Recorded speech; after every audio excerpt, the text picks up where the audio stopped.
열린민주당이 서울시장 후보를 결정했습니다. 바로 김진애 의원입니다. 열린민주당 당원들은 정말 지혜로우시다. 그 열린민주당의 가치인 열린민주주의 그리고 개혁 그리고 실사구시 정신에 딱 맞는 후보를 골라주셨다. 고맙습니다. 예, 네. 그래요. 나경원의 1억 신혼부부 지급. 현대기도 어렵지만은. 네. 저는 어떤 공약이든지 서울 시민만 따로 특혜를 주는 거는 굉장히 문제가 있다고 생각해요. 근데 예. 나경원은 평생이 일생이 특혜 인생 아니에요. 특혜 인생. 그분은 이제 공공적인 생각 자체가 안 돼 있고 어떻게든 지금 요거만 넘어가면 된다. 표만 어떻게 하든지 만들면 된다. 이런 생각 하시는 것 같아서 저는 뭐 그쪽은 저기 신뢰도 바닥이죠. 뭐. 네, 열린민주당이 서울시장 후보를 결정했습니다. 바로 김진애 의원입니다. 자, 김진애 의원 연결했습니다. 의원님 나와 계시죠? 안녕하십니까? 예, 네. 축하드립니다. 네, 고맙습니다. 네, 자, 후보로 선출되신 소감은요? 그 역시 열린민주당 당원들은 정말 지혜로우시다. 그 열린민주당의 가치인 열린민주주의 그리고 개혁 그리고 실사구시 정신에 딱 맞는 후보를 골라주셨다. 고맙습니다. 예, 네. 그래요. 네. 자, 근데 이제 앞으로 그 과제가 많습니다. 네. 그 과제를 하나하나 좀 살펴보려고 하는데, 자, 후보가 되시면 아무래도 도시 전문가 김진애의 이미지를 굉장히 강조하실 텐데, 네. 자, 이를 위해서 시민들에게 각인시킬 공약이 있다면 뭐가 있을까요? 제가 저기 한 달 전에 출마 선언을 할 때 제가 네. 진짜 개발이라는 말을 썼어요. 진짜 개발. 예. 네, 여태까지 했던 거품 개발이나 속빈 개발이나 진짜 개발을 위해서 지금 가장 가능성 있는 최근에 그 국토부에서도 이제 저를 백업해준 양 역세권 미드타운 개발하는 거. 그러니까 역세권이 서울에 307개나 있는데. 네네. 그거를 그 주변을 제대로 활용을 못 하고 있어요. 근데 여태까지는 이제 저쪽에 가서 재개발을 하든가 아파트 단지가 재건축을 하든가 했는데 실제로 도시가 도시답게 서울이 서울답게 되려고 그러면은 대중교통 수단을 이용한 도시가 만들어져야 되거든요. 그게 바로 역세권 미드타운이다. 제가 미드타운이라고 얘기하는 거는 복합타운이라는 얘기도 됩니다. 그러니까 미드타운이 아파트와 그 집주 근접할 수 있는 다른 기능들이 섞여 있는 이게 바로 뉴욕의 미드타운이거든요. 그런 미드타운을 개발할 수 있는 잠재력이 엄청나게 높다. 그 다음에는 저는 이제 오아시스 서울 시대라고 제가 얘기를 하면서 꺼낸 게 10분 동네인데요. 10분 동네는 사실은 한명숙 후보 10년 전에 한명숙 후보가 공약으로 하셨고 박원순 시장이 이어받은 거고 이게 바로 제가 제안했던 건데요.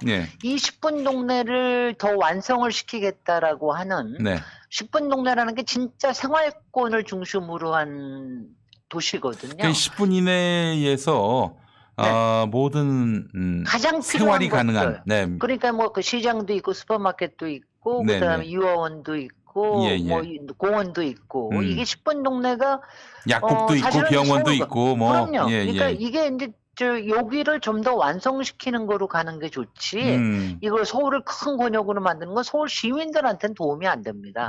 서울 시민들도 이번에 보면은 코로나 위기 속에서 생활권에 있는 동네 시장들은 타격을 덜 받았거든요. 그러니까 앞으로 이런 방식으로 더 가야 되는 게 서울의 진짜 개발 중에 하나입니다. 예, 알겠습니다.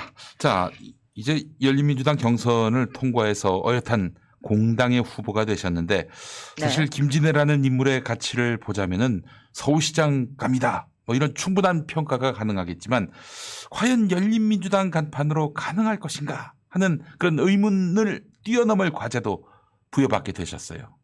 네. 예. 어떻게 생각하세요? 지금 지난번에 맨 처음에 제가 아직 출마 선언하기도 전에 저한테 이런 얘기 하셨잖아요. 김진애 서울시장이라면 가슴이 뜁니다. 이렇게 얘기하셨는데 제가 이렇게 가슴이 뛰고 설레게 만드는 이런 부분을 제가 각인을 좀 시켜드려야 될 것 같고요. 열린민주당 간판으로 되겠느냐. 이게 열린민주당이 대개 5%에서 9% 지지율이 나오거든요. 그러니까 아마 이번에 저기 아마 한 두 자릿수는 넘을 것 같은데 이 부분에 있어서는요. 사실은 열린민주당의 과제라기보다는 더불어민주당에서 아쉬워하는 겁니다. 왜냐하면 보험 여권의 전체 지금 지지율이 한 44% 나오고 네네네. 보험야가 더 높아요. 한 네네. 48에서 52 사이에 왔다 갔다 하기 때문에 굉장히 어려운 선거거든요. 네네. 그러니까 이번에는 단일화라고 하는 게 필수다. 그리고 열린민주당의 당원들도 단일화를 82%가 찬성을 하고 있어요. 네네. 그러니까 뭐 단일화를 하지 그러니까 더불어민주당은 계속 단일화를 하지 않아도 될, 그러니까 말하자면 안철수나 국힘당에서 후보가 따로따로 나오기를 바라겠지만, 뭐 그거 바라고 있다가 뭐 어떻게 되겠습니까? 네. 네. 네. 그래요. 일단은 이번 경선 과정에서 아무래도 이 합당 문제가 최대 쟁점이었던 것 같습니다.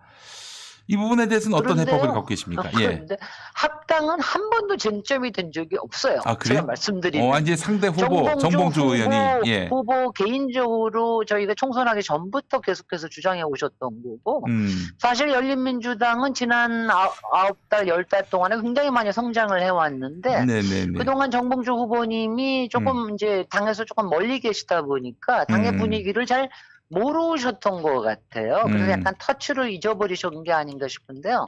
이거는 이렇습니다. 저는 몇 번 설명을 드렸는데, 네네네. 열린민주당의 가치가 지금 네. 21대 국회에서의 역할이 굉장히 큽니다. 법사위에서 법안 안건 조정위 이거를 하는데도 절대적으로 한석이 필요하고요. 네. 그리고 개혁 입법을 완성하려고 그러면 열린민주당의 존재가 계속 있어야 됩니다. 네. 다만 그래서 적어도 올해 전반기까지는 어떤 것도 좀 하기가 어렵다. 다만 예. 우리가 무언가를 하기는 해야 된다. 대선을 앞두고 그런 얘기를 이렇게 얘기를 한 것이 합당 얘기가 나온 적은 한 번도 없거든요. 그런데 갑자기 그 얘기를 하셔서 여러 사람들이 당황했고, 네. 저는 뭐 공허한 논쟁이 됐다고 생각을 합니다. 다만 이제 당원들께서도 예. 정봉주 우리 창업자 아니십니까? 네네네. 창업자가 이런 얘기를 하실 때 좀 더 귀를 기울이고 이거에 대한 판단을 좀 하실 수 있게 된 이런 계기가 됐고, 네. 앞으로 여러 가지 논의가 있을 텐데요. 저는 뭐 논의는 이때 아마 시점으로는 뭐 상당히 좀 저는 개혁 입법을 완성하는 게 제일 중요하다고 생각을 하고요. 그 다음에는 사실은 이제 저도 마음이 좀 왔다 갔다 하는데 문재인 정부의 성공과 네. 그 문재인 대통령 이후를 생각할 때 열린민주당이 따로 있는 게 더 나은 게 아닌가 이런 생각이 들 때도 있어요. 그래요? 그러니까 이게 많이 왔다 갔다 합니다. 그러니까 네. 이런 부분들 그러니까 무턱대고 단결 그거 하자는 거는 그냥 지금 서울시장 선거에서 그야말로 열린민주당을 그대로 갖다 바치겠다는 얘기를 오히려 정봉주 후보님께서 하셔서 네. 제가 뭐 앞에 놓고 비판은 못하고 저도 속을 많이 끓였습니다. 그렇군요. 그 이제 네. 그 세 명이 180석이 있는 당에 들어가서 그 안에 녹는 것보다는 따로 밖에서 이렇게 이 개혁 그리고 혁신의 어떤 동력, 불쏘시개 역할을 하면서 그렇게 또 더불어민주당과 협력하는 이런 구조가. 저희는 불쏘시개 같은 거 안 하고요. 예. 등대는 좀 합니다. 죄송합니다. 예. 근데 이제 제가 뭐 얘기 드리는 거는요. 네. 실질적으로 법사위에서 한석이 꼭 필요하고요. 그러고 난 다음에 이번에 언론개혁 입법에서 저희가 징벌적 손해배상제 최강욱 대표 발의로 낸 것도 알 수 있으시겠지만 네네네. 저희는 개혁 과제에 굉장히 충실하거든요. 그 개혁이 그냥 개혁을 위한 게 아니라 이게 실사구시적인 개혁이라고 생각을 하기 때문에 네. 이런 부분에서는 솔직히 이제 공룡당 안에서는 조금 힘든 부분들이 있죠. 네. 그래서 이제 그런 부분들에서 저희가 조금 더 선명성을 유지할 수 있는 건 있습니다. 네, 알겠습니다. 자, 박영선 후보와의 차별화에 역점을 두시는 것 같아요. 제가 밖에서 봤을 때. 네. 지금 박영선 후보가 김진애 후보만 못한 것이 있다면 뭘 꼽으시겠습니까? 저보고 막 디스하라는 거죠. 저 원래 디스 잘하는 사람인 거 아시죠? 근데 이제 제가 이제 그냥 조금 큰 틀에서만 얘기 들으면은 네. 제가 오늘도 수락연설에서 얘기했는데 네.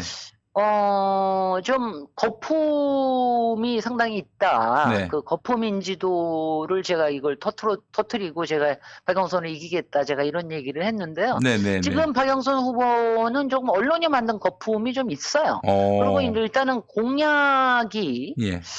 많이 허황됩니다. 제가 아직은 제가 구체적으로 비판은 안 하겠습니다. 좀 있으면 할 거고요. 그 다음에 예. 박영선 후보가 그동안 걸어온 여러 가지 길이 조금 신뢰가 좀 덜 가고 리더십이 좀 흔들리는 거 아니냐. 뭐 이런 거에 대한 의문점이 상당히 있는데 예. 그 부분에 대해서는 지금 당내 경선에서 검증을 좀 하셔야 되는데 우상호 후보가 너무 신사하셔가지고 예. 검증을 좀 하셔야 될 것 같다는 생각이 들고요.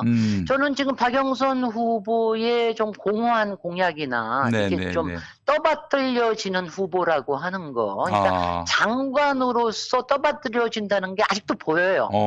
장관은 떠받들어지거든요. 특히 왜냐하면 쟁점이 없는 부처의 장관은 많이 그런 경우가 많은데 왜냐하면 쟁점이 많은 김현미 장관이나 추미애 장관은 얼마나 욕을 먹었습니까? 그러면서도 이걸 했는데 그래서 좀 이렇게 너무 만들어진 후보식으로 가다 보면 갑자기 이제 그게 거품이 훅 갈 수도 있기 때문에 좀 더 단단해지시길 바라고 그렇습니다. 알겠습니다. 그 박영선 후보가 금태섭 등을 포용해야 한다 이런 발언을 해가지고 아니 그게 바로 이제 박영선 후보님이 가끔 이렇게 특히 탑 자리에 올라가면 가끔 흔들리실 때가 있는데 그게 사실 이번에도 2번이었어요. 저는 아내의 맛 TV존에서 하는 아내의 맛에 나간 것 같은 거 완전 패착이라고 생각합니다. 그거는 그런 거는 정말 아내의 맛으로 서울시장 할 겁니까? 말도 안 되는 얘기 아니에요. 그리고 거기다가 금태섭을 포용한다는 말, 지금 저쪽에서 안철수하고 단일화하겠다는 거를 지금 그게 지금 정치권에서 2년 떠나 있었다니 말이 돼요. 지금 그동안 지금도 더불어민주당 당원인데 항상 정치적으로 옳은 게 무엇인지 이런 부분에 대한 정무 감각을 딱 갖추고 있어야지 이게 흔들리지가 않거든요. 그런 점에서 원칙과 이 소신이 좀 이렇게 좀 의문스럽다 뭐 이런 생각을 했습니다. 네, 알겠습니다.